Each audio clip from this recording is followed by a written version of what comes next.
If you're diving into the world of crypto trading, you might have heard of TradingLite. But is it really the best platform for order flow analysis, or is it just another tool in a crowded space? Let's break it down. TradingLite is designed to provide traders with real-time order flow data, which is crucial for making informed decisions in the fast-paced crypto market.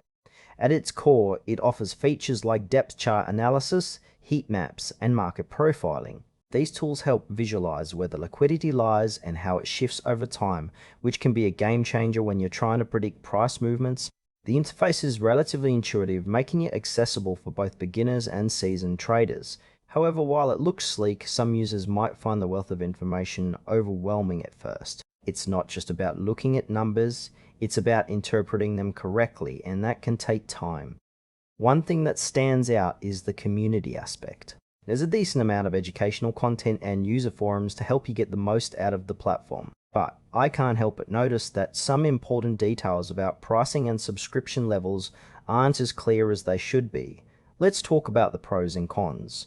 On the positive side, TradingLite's real-time data is impressive. The heat map feature in particular can give you a competitive edge, plus the community support is a nice touch for those who are still learning the ropes. However, there are some downsides. The pricing structure can be a bit murky, and for casual traders it might feel like overkill.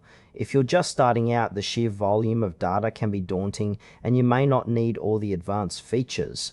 Another concern is the lack of transparency regarding user reviews and testimonials. It feels like there's a gap in real-world experiences shared publicly, which might make some potential users hesitant. So who should consider TradingLite? If you're serious about crypto trading and want to leverage order flow data, it could be worth a try. However, casual traders or those just starting out might want to explore simpler alternatives first. Overall, while it has strong features, the lack of clarity in pricing and user experiences is something to keep in mind.